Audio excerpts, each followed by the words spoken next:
Hi. I often get the question, what is the difference between this WLToys car and that, and which one is best? So in this video, we're going to talk about that. I have lined up here all the 1/28 scale WLToys cars you can get, from the oldest on the left to the newest on the right. I have grouped them into the 4 generations they made, the first, the second, the third, and the fourth generation, and their transmitters behind.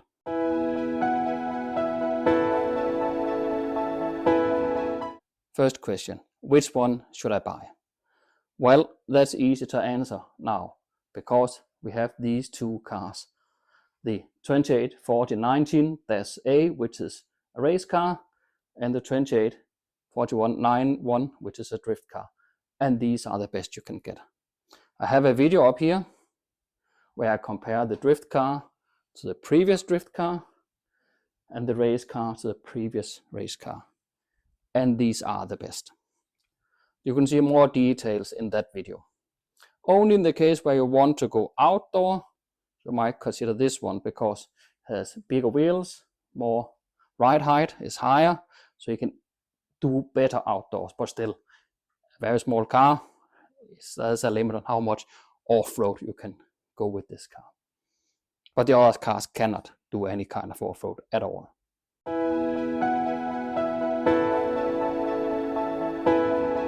First generation, these two cars are equal. They are the same, except this one is a drift car, so it has locked differentials and drift tires. There's a video up here telling why that is important if you want to drift.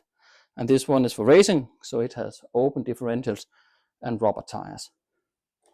They both use this transmitter, which is pretty poor. It has a huge dead center in the middle where nothing happens when you turn the wheel, which makes them harder to control. So unless you want to go and upgrade the cars, forget about these cars. There's no reason to buy those. Also, by the way, the price of these cars is almost the same, where the cheapest cars is around $55 and the most expensive over here is around $70. So it's not a big deal money-wise.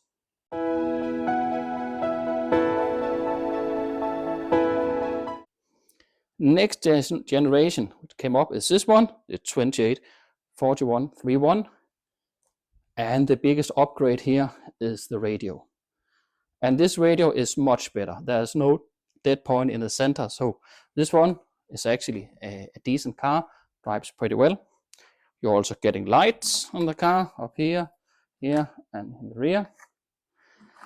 And that's more or less it, what has changed from here to here. If you look at the manuals, you can see that the part number on the drive shafts has changed, but I can't see any difference, so maybe it's just the number that has changed.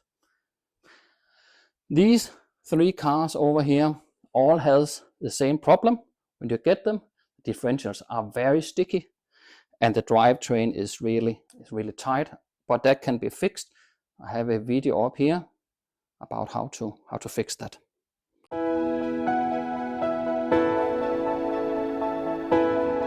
From the second generation to the third generation, a lot has changed. We get this new radio, which has similar performance as the previous radio. And if you look underneath the body, these two cars might look the same, but a lot of the internal components has changed. One of the most important things is we have gotten a new differential and new bearings in the third generation, which fixes some of the problems with the sticky differentials. The suspension has been improved, so it's less sticky. We have new tow bars and links in the rear.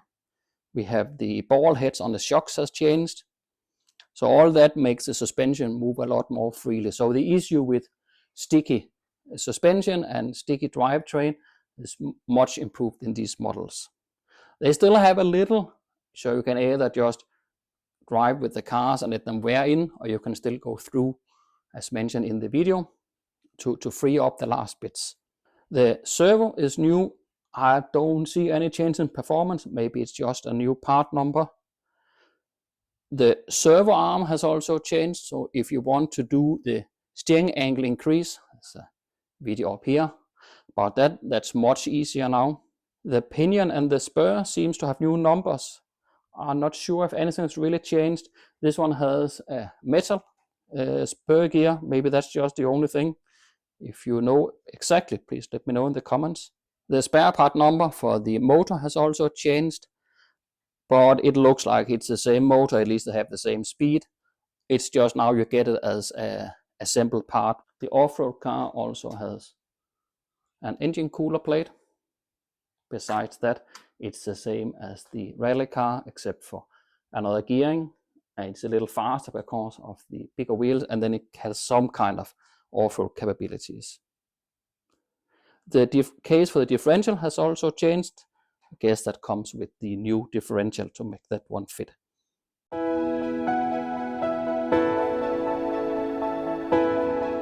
Then we have the brand new cars that I just released. The transmitter looks the same as before, but it's not. Because if you look closely, you can see this button that used to be throttle trim has moved over here to steering. So we have the steering trim here instead. And now we have a new button. That's a gyro. So these cars comes with a gyro, which is pretty nice. Also the bodies looks really detailed or really good. They look like they are bigger, but it's just the overhang. If you compare the cars, you can see it's the same. It's not really anything changed in the size of the cars. But the chassis has a new part number, but as far as I can see, they're still the same. Again, we have a new part number for the servo. I don't know, maybe it's just a newer servo you can get. Again, the servos are fine in all four of them. I don't see any real difference in the performance of the servos.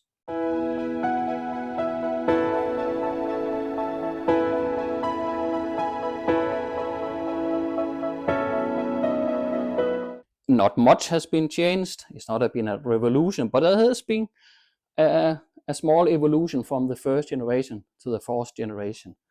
And that's really nice to see that WLToys constantly improves the cars, making them better and better.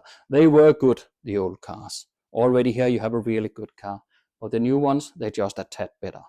So if you want to buy one, why not buy the best one of those here. So thanks for watching. See you next time.